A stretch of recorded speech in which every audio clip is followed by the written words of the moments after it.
Just sit right back and you'll hear a tale of your faithful trip. It started in the firmament, and then we all got tricked. Life was great when we were young, with all the things we believed. Then it all got hard, unbearable, and we know we're being deceived. Forgotten, ignored, secret, and hidden. Topics that talk about how water is knowledge. Now drink from the fountain. Let's pour some on you now. Welcome to Plain Mundane Show. I'm Alex. Today we're going to talk about the world's largest solar power project. It's in the United Arab Emirates. And wait till you see a picture of this deal. It's so big. This is an article put out by Scotty Hendricks on July 5th this year, 2019, from Big Think website. Now, look at that. That's in the desert in the United Arab Emirates. That's where Abu Dhabi is, right? Look how big those panels are all together. I think this place over here, are those homes or is that a row of some kind of, are those houses down there? That is huge. If those little dots right there are houses, those look like big warehouses or some kind of industrial thing. These look like, this looks like a living residential community. But I guess they have enough power. They don't have to worry about electricity, do they? I wonder how much it rains there when their power gets shut off, No. The United Arab Emirates is on a solar kick. It has just opened the world's largest solar farm. This is only one of several huge power plants they've opened recently. While the country is still heavily dependent on oil, the new solar plants may change things. Will the small petrol state, UAE, soon be solar powered? You might have heard that the United Arab Emirates is building a concentrated solar power plant that will keep the lights on after the sun goes down. While that might be impressive enough by itself, it isn't the only solar plant they have. In fact, they just opened up the world's largest conventional solar plant this week. Let there be light from sunlight. Abu Dhabi Government Media Office. This is a tweet from the Abu Dhabi Government Media Office. The world's largest single solar plant, the Noor Abu Dhabi, with a production capacity of nearly 1,177 megawatts, commences commercial operation, a major milestone for the future of sustainable energy. So the one we looked at in that first picture, does it say the name? Doesn't say the name of that one. That's its emissions have reduced by 1 million metric tons. There's 3.2 million solar panels in this farm, providing enough capacity to supply 90,000 people. Still, those numbers are small to me. That's only powers 90,000 people, and that's the solution to world energy. Solar's great, and it reduces the load, and it can replace the load or do some substituting, but I don't think it's the solution to the energy problem. Anyway, I'm sorry I interrupt my own article here. Noor Abu Dhabi is the world's largest new individual solar power plant. Built at the cost of almost $900 million US, the plant contains 3.2 million solar panels. It will produce 1.17 gigawatts of power, enough to supply the needs of 90,000 people and reduce their yearly carbon emissions by 1 million metric tons. This is the equivalent of taking 200,000 cars off the roads. However, it will not make quite enough electricity to make a DeLorean go back in time. How do other operations compare? While Noor Abu Dhabi is the world's largest solar site, others come close. Shakti Shtala in India produces 2 gigawatts of power, and Longyangskia Dam Solar Park in China, let me try that again.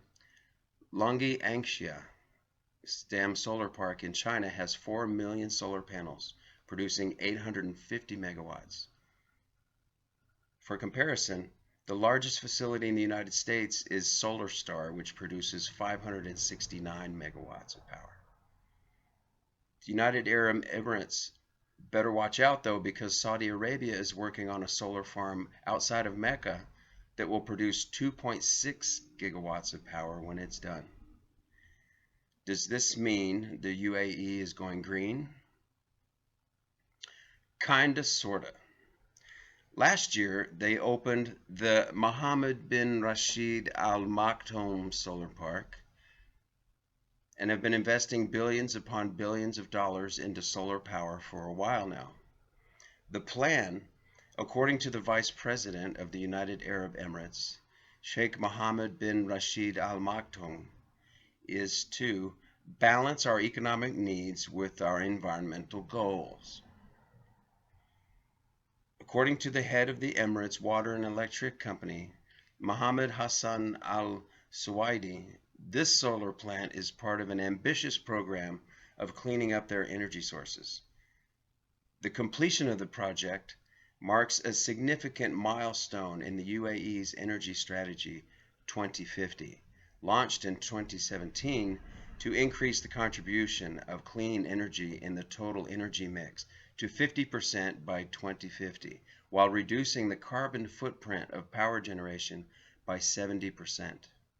However, they are still very reliant on fossil fuels and take steps to keep the price of oil where they want it so their economy doesn't collapse. This new solar farm is a step in the right direction, but it is only a step. As the nations of the world become more aware of the problems fossil fuels can cause, they are increasingly turning to renewables. While the UAE isn't about to stop selling oil anytime soon, it has made a bold move toward a greener future with this solar plant.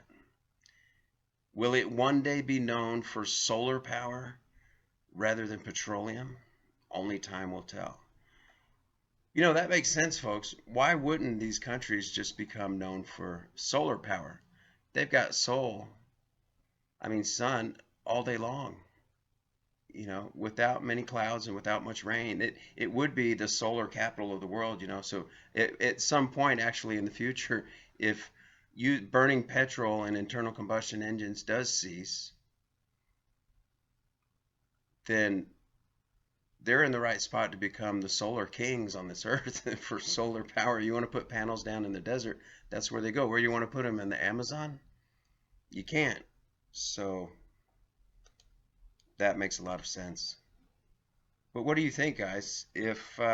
Why would countries like Saudi Arabia, United Arab Emirates, even the United States, and all of these countries that have important petroleum exports and production,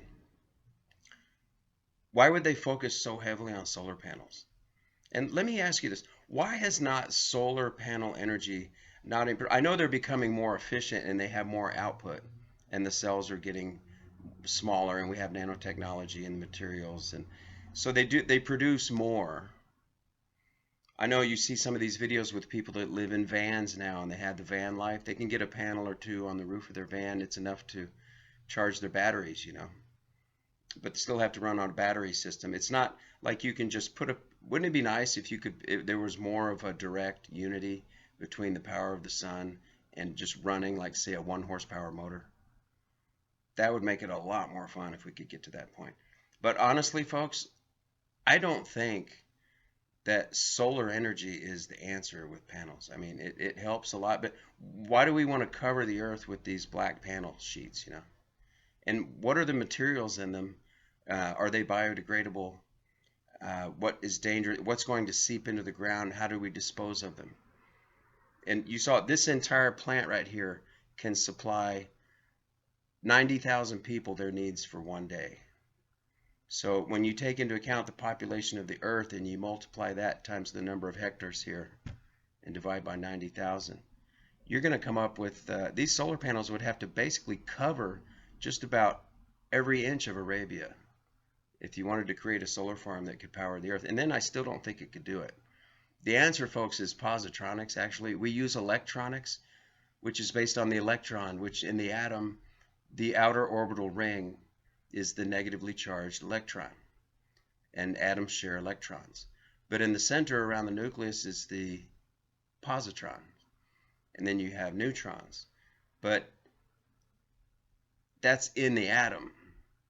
Now, if you have a positronic system instead of electronic, it doesn't have ohm resistance. They don't have, like, if you put out wires to send positrons from one source to another, they don't fall off. They don't get blocked. You don't have to use copper. We'd have no more copper rolls.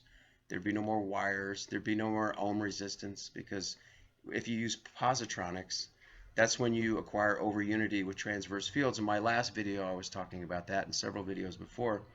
If you can learn how to transversely combine two electromagnetic fields of different frequencies and input, and control that flux with your capacitor, which is a real thing, then you create over unity. Once you get into the over unity range, then you're dealing with positronics.